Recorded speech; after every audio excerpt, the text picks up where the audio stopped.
안녕하세요, 성도 여러분. 오늘은 대림절 셋째 주일입니다. 다 함께 마음을 모아 묵상기도 하심으로 대림절 세 번째 주일 예배 하나님 아버지께 드리겠습니다.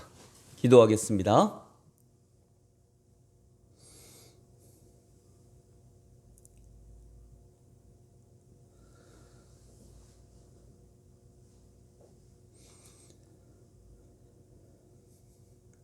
이스라엘아, 내 하나님 여호와께서 내게 요구하시는 것이 무엇이냐? 곧 내 하나님 여호와를 경외하여 그의 모든 도를 행하고 그를 사랑하며 마음을 다하고 뜻을 다하여 내 하나님 여호와를 섬기고 내가 오늘 내 행복을 위하여 내게 명하는 여호와의 명령과 규례를 지킬 것이 아니냐? 아멘.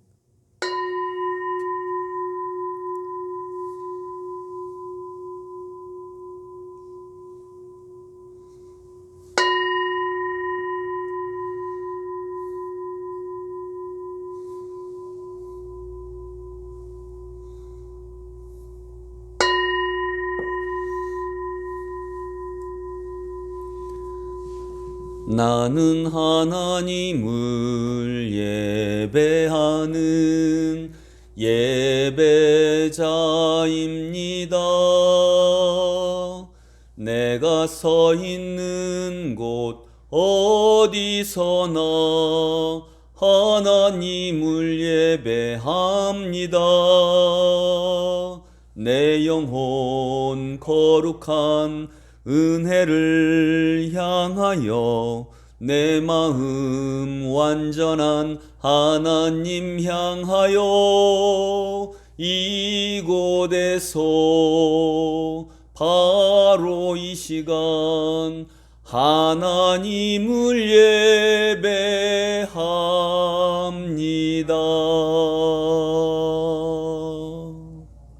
아멘.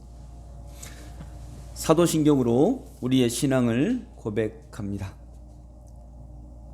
나는 전능하신 아버지 하나님 천지의 창조주를 믿습니다. 나는 그의 유일하신 아들 우리 주 예수 그리스도를 믿습니다.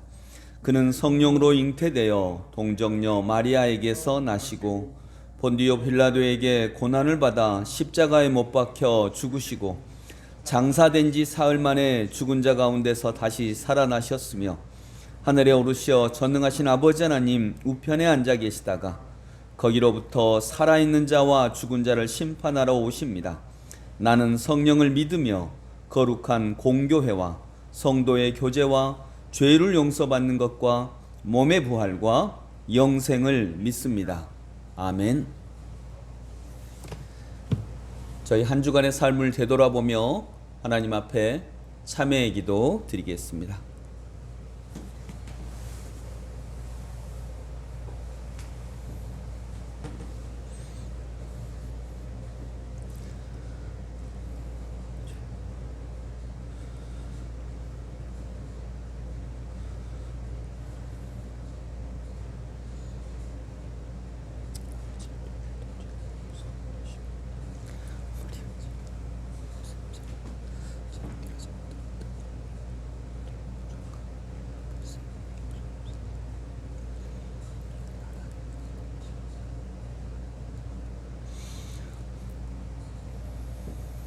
아버지 하나님, 신앙생활을 통하여서 우리는 몸이 세워지는 체조,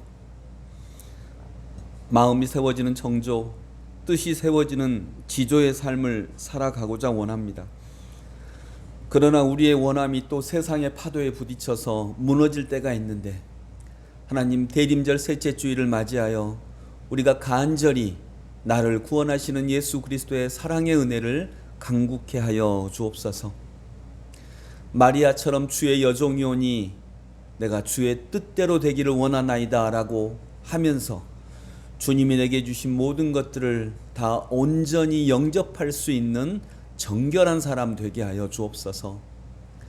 아버지 하나님, 꿈의 지시하심을 받아 그 마리아를 온전히 아내로 받아들이고 정성껏 자기의 생각을 뛰어넘어 주님을 모셨던 요셉처럼 또 지조 있게 진정 주님을 따르는 저희들 다 되게 하여 주옵소서. 그러나 세상의 파도에 자꾸자꾸 흔들리며 세상의 파도를 따라가고 싶은 우리의 마음이 있음을 내어놓습니다. 주님 용서하여 주옵소서. 이 죄의 고백을 주님 받으시고 우리의 죄악을 받으셔서 정결하고 깨끗하게 되돌려 주옵소서. 오늘도 이 예배가 세상에 물든 우리를 용광로처럼 정결하게 하는 하나님을 만나는 은혜의 예배가 되기를 간절히 원하옵고, 오늘도 이 말씀으로 우리의 영과 육과 삶을 정결케 하심을 믿습니다. 동이 서에서 먼 것 같이 우리의 죄가를 우리에게서 멀리 옮기셨으며 아버지가 자식을 긍휼히 여김같이 여호와께서는 자기를 경외하는 자를 긍휼히 여기시나니 이는 그가 우리의 체질을 아시며 우리가 단지 먼지뿐임을 기억하심이로다. 아멘.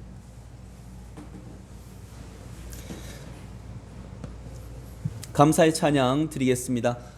저희가 동영상으로 예배를 드릴 때 이 찬양 반주를 틀면 저작권 침해 신고가 자꾸 들어오더라고요. 그래서 이제 그 온라인 예배를 드릴 때 다음 주부터는 반주자분을 좀 오실 수 있도록 하겠습니다. 그리고 오늘은 저희가 육성으로 함께 마음을 모아 찬양을 드리겠습니다. 감사의 찬양 찬송가 96장입니다. 96장. 예수님은 누구신가? 저와 함께 우리 음성으로 함께 하나님을 높여드리겠습니다. 예수님은 누구신가? 우는 자의 위로와 없는 자의 풍성이며 전한 자의 높음과 잡힌 자의 노임 되고 우리 기쁨 되시네. 예수님은 누구신가? 약한 자의 강함과 눈먼 자의 빛이시며 병든 자의 고침과 죽은 자의 부활되고 우리 생명 되시네. 예수님은 누구신가? 추한 자의 정함과 죽을 자의 생명이며 죄인들의 중보와 멸망자의 구원되고 우리 평화 되시네. 예수님은 누구신가? 온 교회의 머리와 온 세상의 구주시며 모든 왕의 왕이요 심판하실 주님 되고 우리 영광 되시네. 아멘. 우리 함께 기도드리겠습니다. 가장 추운 날, 가장 낮은 땅에, 가장 비천한 마국간에 가장 연약한 아기의 모습으로 우리에게 오신 주님, 동방박사 세 사람이 먼 데서 별을 따라 왔다가 아기 예수님께 경배하듯이 주님에게서 멀어진 삶을 살던 저희들이 별을 따라, 꿈을 따라, 빛을 따라 이곳으로 오는 걸음이 되게 하여 주옵소서.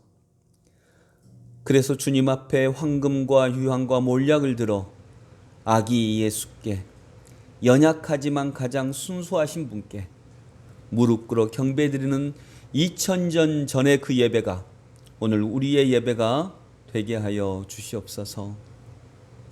거룩하신 아버지 하나님, 2020년 한 해가 저물어 가고 있습니다. 코로나와 함께 했던 금년 한 해, 어쩌면 2000년 전 헤롯의 광풍의 정치와 함께 했던, 그리고 그 가운데 주님을 맞이했던 목자들의 찬송처럼 오늘 저희들도 간절한 마음으로 주님을 찬양할 수 있도록 인도하여 주옵소서. 하나님 아버지, 이 예배를 온전히 받아 주옵소서. 감히 예배드릴 수 없는 저희들이 무릎 꿇어 드리는 이 예배를 받으셔서 저희들에게 하나님의 복음과 하나님의 은혜와 하나님의 정결함과 하나님의 깨끗함이 우리의 것이 될 수 있도록 은혜를 내려주시기를 원하옵고 기도하옵나이다. 오늘은 대림절 세 번째 주일입니다. 간절히 주님을 기다리며 예배드리는 세 번째 예배를 드립니다.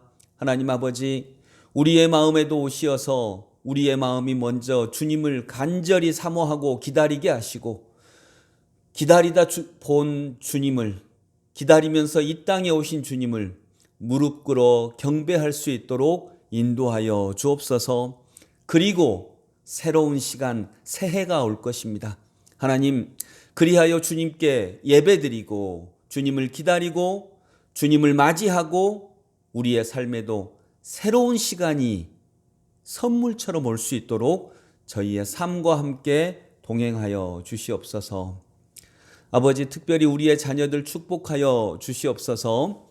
어떤 자녀들은 부모님들이 모두 일을 하러 나가실 때 가정에서 학교를 가지 못하고 가정에서 있어야 될 때가 많았던 금년 한 해였습니다. 혼자 두고 올 때 그 발걸음이 얼마나 부모님의 발걸음이 무거웠겠습니까? 어쩌면 내년 상반기에도 그러한 일이 반복될 수 있는데 주님, 그때 주님이 함께 하셔서 그들의 지킴이가 되어주시고 오히려 그때 그들의 영혼 속으로 깊이 들어가 주시어서 우리 자녀들이 하나님의 흔적을 바라보고 하나님을 만나고 하나님의 손길을 느끼는 오히려 귀한 시간이 될 수 있도록 도우시고 인도하여 주시옵소서. 이 예배를 통해, 어린이 교회를 통해 그렇게 우리 자녀들을 인도해 주시기를 간절히 원합니다. 어두운 세상에 빛이 될 수 있는 우리 자녀들로 세워주시고 역사하여 주시옵소서. 우리 어린 자녀들, 태중에 있는 생명들, 우리의 손길이, 우리의 도움이 필요한, 간절히 필요한 그들, 어린 생명들, 진정 이번 성탄절에 주님처럼 정결함과 깨끗함과 세상의 선물이 되어 우리에게 다시 새로운 모습으로 다가올 수 있도록 축복하여 주시옵소서. 오늘 이 예배가 우리가 또한 어린이의 마음이 되어 주님께 나아가는 귀한 시간이 되기를 원하옵고 예수 그리스도 이름으로 기도드리옵나이다. 아멘. 네, 안녕하세요. 서로 가족끼리 인사합니다. 사랑합니다. 아예비카. 중부 지역은 지금 금년 겨울에 첫 번째로 눈이 오고 있다고 합니다. 경황이 없는 중이지만 지금 이 광주 지역은 아직 눈이 내리고 있지 않지만 또 첫눈 맞이하는 우리 설레는 마음처럼 우리도 주님을 맞이할 수 있기를 원합니다. 광고 드리겠습니다. 지금 수도권은 2.5단계, 전국적으로는 2단계입니다. 그래서 2단계 때는 저희가 이렇게 오직 온라인으로만 예배를 드립니다. 그리고 2단계에 따른 우리 사회적 거리 두기에 따른 슬기교회 모이는 그 부분에 대한 도표 있잖아요. 네, 그대로 해서 삶의 교회라든가 이런 부분도 진행을 해 주시기 바랍니다. 이화영어원 성탄 선물을 아마 밴드에서 이렇게 댓글로 하면서 참여하고 계십니다. 거의 다 정해진 것 같은데 또 기도하심으로써 그 아이 이름이 있으니까요. 그 아이 이름을 들고 또 성탄절까지 하나님이 그 아이들의 영혼을 인도하시라고 인도해 주시기를 원하면서 기도해 주시기 바랍니다.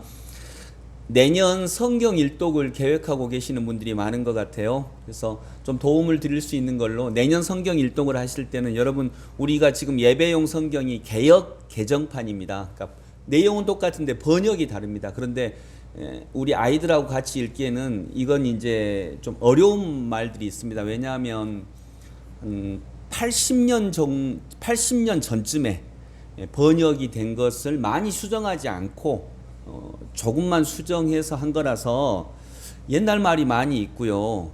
읽어도 실은 무슨 말인지 이해하기가 언뜻 쉽지 않은 경우가 많이 있습니다. 그래서 내년 성경 일독을 할 때는 저 역시도 개인적으로 성경을 읽을 때는 새번역 성경 또는 쉬운 성경으로 읽습니다. 그러니까 내년도 일독을 하실 때 우리 성도님들은 새번역 성경이나 쉬운 성경으로 성경을 번역이 그렇게 된 거, 내용은 똑같아요. 그렇게 된 걸 하나 구입하셔서 성경 1년 일독을 하시면 좋겠고, 또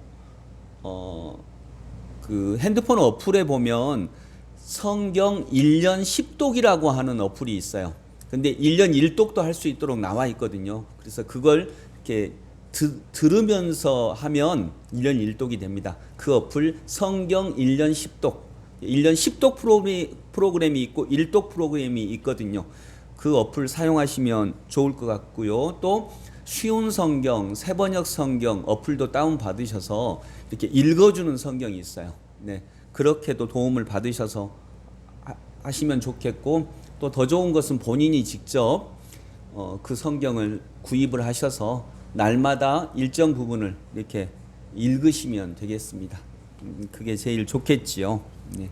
그리고 1월 달에 우리 묵상지는 보시니 참으로 좋았더라. 이 묵상지거든요. 인터넷 그 서점 가면 쉽게 구할 수 없고요. 인터넷 서점에서 예스24나 알라딘이나 이런 데서 치시면 1월부터 3월호가 있습니다. 그걸 구입을 하셔서 저희는 5분 설교라든가 새벽 예배라든가 이런 부분을 그렇게 그 본문에 맞추어서 지금 하고 있으니까요. 가능하시면 구입을 하셔가지고 함께 하나의 본문을 묵상해 가면서 함께 신앙생활을 하시면 좋겠습니다. 생일 맞은 우리 친구들 축복을 해야 되는데 그게 어렵네요. 그렇지만 11월, 12월 두 달 생일 맞은 친구들 12월 마지막 주에 어떤 형식으로든 축복할 수 있도록 하겠습니다. 그리고 금년도 성탄절 예배, 송구영신 예배는 그때 말씀드렸듯이 온라인으로 드리도록 하겠습니다. 그렇게 준비하겠습니다. 그래서 혹여 사회적 거리 두기가 단계가 풀려서 모이는 예배로 드리는 게 가능하다 할지라도 금년에는 온라인으로 드려볼 수 있도록 하겠습니다. 참고로 해 주시기 바랍니다. 오늘 하나님께서 우리에게 주신 말씀은 누가복음 2장 1절부터 7절입니다. 저희는 지금 성탄 말씀을 강해하고 있고요. 지난주에는 누가복음 1장의 한 부분, 오늘은 누가복음 2장의 첫 부분을 나누겠습니다. 누가복음 2장 1절부터 7절.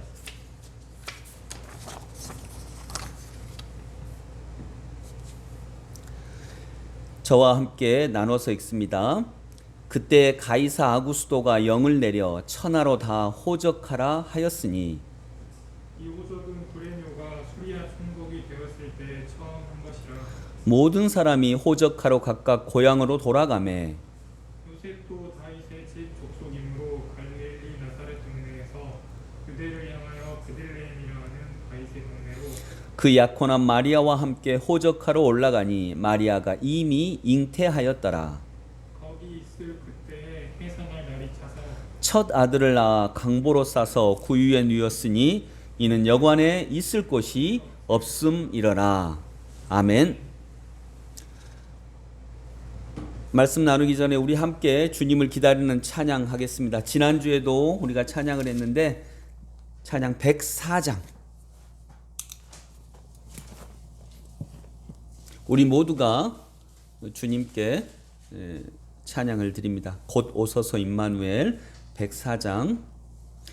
곧 오소서 임마누엘 오 구하소서 이스라엘 그 포로 생활 고달파 메시아 기다립니다. 기뻐하라 이스라엘 곧 오시리오 임마누엘 곧 오소서 지혜의 주 온 만물 질서 주시고 참 진리의 길 보이사 갈 길을 인도하소서.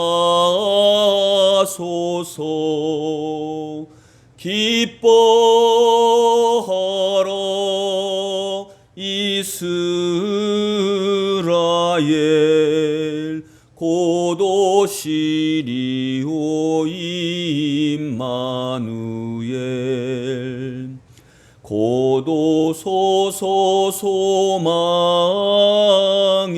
주 만 백성 한 맘 이루어 시기와 분쟁 없애고 참 평화 채워주소서. 기뻐하라 이스라엘 곧 오시리오 임마누엘. 아멘.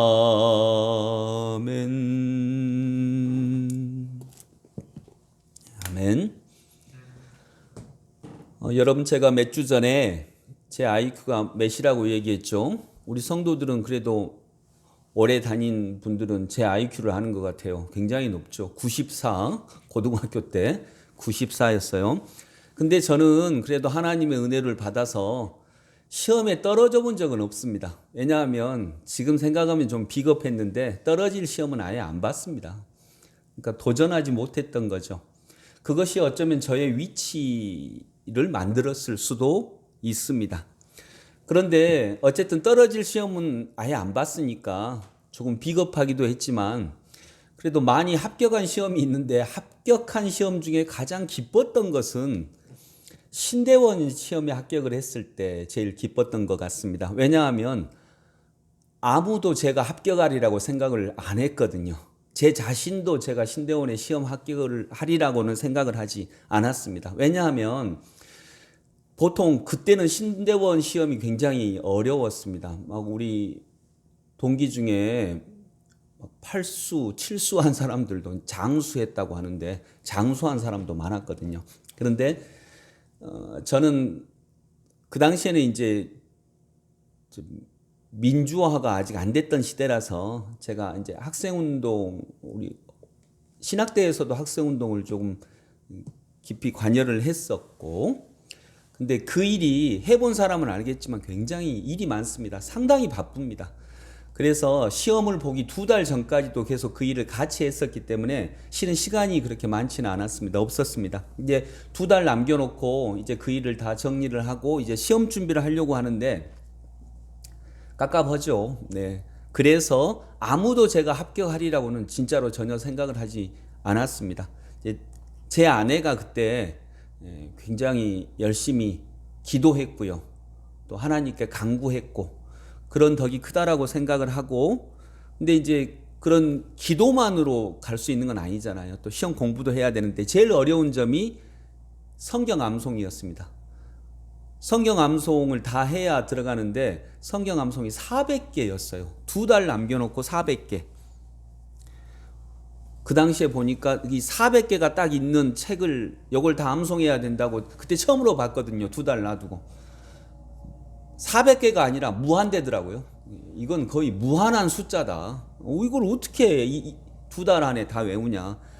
그래서 제가 이미 그걸 외운 친구가 한 명 있더라고요. 이미 다 2달 남았는데 400개를 다 외운 친구가 있었어요. 그래서 그 친구한테 어떻게 외우냐 이걸 이렇게 긴 것을. 그러니까 그 친구가 한 말이 지금도 기억나요. 그냥 닥치고 하는 거지 뭐 이렇게 하더라고요. 그래서 저보고 닥쳐라 이제 그 말이죠. 그냥 그냥 해라. 그래서 이제 그날부터 하루 5개씩 외워야 되겠다. 제가 해보니까 5개 이상은 어렵더라고요. 왜냐하면 이게 하루에 5개씩만 외우는 게 아니라 그 다음 날은 10개를 외워야 되잖아요. 그 전날 것까지 계속 되새김해야 외워지니까. 그래서 이게 굉장히 많더라고요. 그래서 제가 그때 정했습니다. 다른 공부도 해야 되니까 저녁 7시부터 8시 반 정도까지는 5개씩 외운다, 하루에. 무조건. 그러다가 이제, 근데 2달 동안에 60일인데 5개씩 외우면 300개잖아요. 나머지 100개는 어떻게 하지? 6개씩은 5개 이상은 도저히 안 되겠더라고. 해보니까. 계속 반복하고 해야 되니까. 그래서 나도 몰라, 그냥 100개는 시험에 안 나오길 강구해야지, 이제 이렇게 생각을 하고 외워갔죠. 그래, 300개만 외워도 얼마냐 그게. 자신이 없더라고요. 이걸 어떻게 외워? 이 책이 이만큼 두꺼웠거든요. 그걸 어떻게 외웁니까? 그런데 결국 외워지더라고요. 하루에 저녁 7시부터 8시 반까지 1시간 반 동안 하루에 5개씩. 더 중요한 게 있어요. 더 중요한 게 있거든요. 근데 어쨌든 400개 무한해 보였습니다. 그런데 일정한 틀에 넣으니까 7시에 1시간 반 동안 이렇게 일정 틀에 넣으니까 결국 되었어요. 안 될 것 같은데 되었어요. 오늘 본문에 보면 마리아가 주님을 잉태했다라고 나옵니다. 주님은 무한하신 분입니다. 하나님은 무한하신 분이죠. 마리아는 유한한 인간입니다. 유한한 인간이 무한한 인간을 잉태했어요. 뱃속에 넣었어요. 그런데 어떻게 여러분 유한이 무한을 품을 수 있습니까? 근데 아까 말했듯이 저에게는 400개의 암송 구절이 진짜 무한했어요. 그런데 매일 하루에 1시간 반씩, 하루에 5개씩. 더 중요한 거, 어떤 일이 있더라도 이건 한다. 이런 틀에 넣으니까 외워지더라고요. 그래가지고 시험 보기 바로 전날 정말 400개를 다 외웠어요. 근데 아까 300개밖에 안 되잖아요. 하루에 5개씩. 근데 놀랍게 400개를 다 외웠어요. 어떻게 외우냐? 100개는 이미 내가 알고 있는 것들이더라고요. 창세기 1장 1절, 요한복음 3장 16절, 뭐 시편 1편, 시편 23편 이런 것들이에요. 이것은 해보지 않으면 경험하지 못하는 은혜였어요. 그래서 내 계산이 틀렸구나. 65, 30, 300개밖에 못 외우는데 100개는 시험 안 나오길 바라야지. 근데 그게 아니더라고요.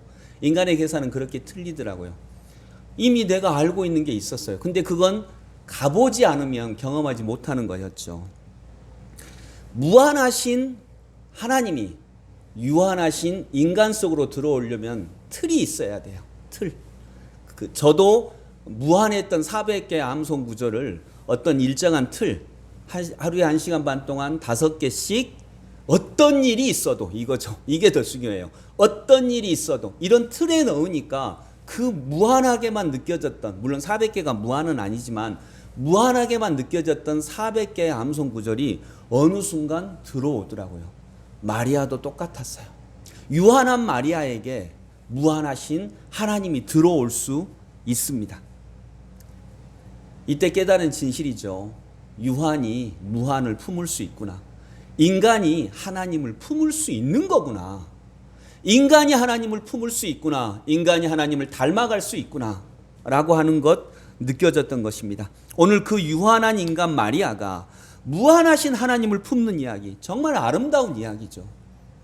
새 시대를 연 이야기죠. 오늘도 유한한 내가 무한한 하나님을 품을 수 있다는 신비로운 이야기로 우리가 들을 수 있기를 원합니다. 1절부터 4절까지 한번 같이 읽습니다. 1절부터 4절.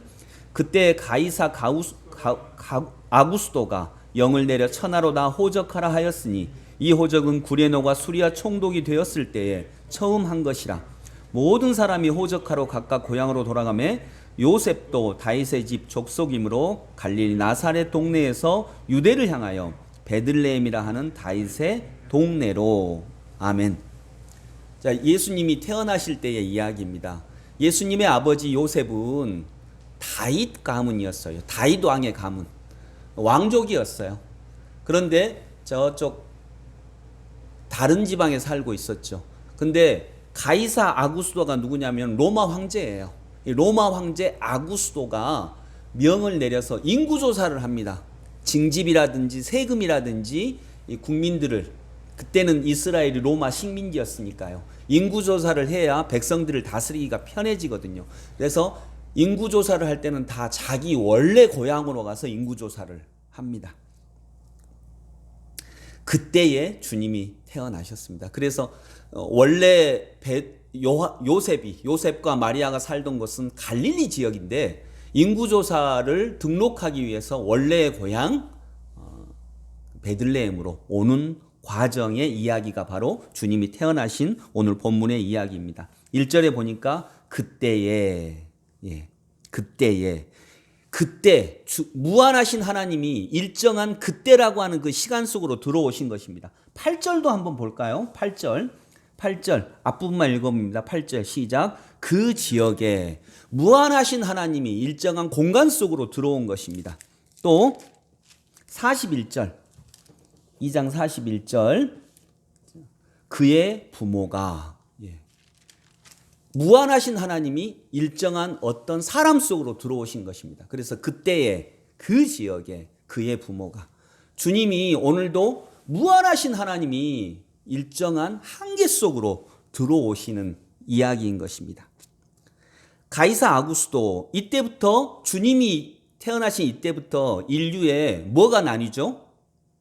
시간이 나뉘죠. 주님이 태어나기 이전은 BC, 비포 크라이스트, 주님 이전, 예수님 이전이란 뜻이에요. 이걸 기원전이라고 합니다. 그 후가 AD, 이건 라틴어예요.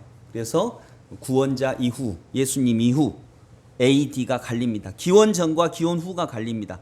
누구 때문에? 아구스토 황제 때문이 아니에요. 어린아이의 모습으로 오신 예수 때문에, 또는 요셉과 마리아 때문이에요. 오늘 등장인물이 보니까 황제 아구스토가 나오고요, 총독 구레노가 나오고요, 또 요셉과 마리아가 나와요. 그러나 어떤 역사가든지 2000년 전에 이 시기에 주인공을 뽑으라면 요셉과 마리아예요. 1980년 5월 달에 우리나라의 역사를 기록하는 모든 역사가는 서울에 주목하지 않아요. 그때는 5.18 기간이었거든요. 광주를 주목합니다. 그 시기의 중심은 누가 뭐래도 광주의 시민들이었어요. 마찬가지입니다. 이때의 중심은 아구스토가 아니었어요. 요셉이었습니다. 마리아였습니다. 여러분, 그런 면에서 우리도 역사의 중심이 될 수 있을까? 한번 어떻게 될 수 있을까? 고민해 볼 수 있는 이야기입니다. 그리고 다 호적하러 고향으로 갔습니다. 요셉도 왕족이었어요. 다윗의 가문이었죠. 다윗의 고향 베들레헴으로 인구조사를 위해 떠나옵니다.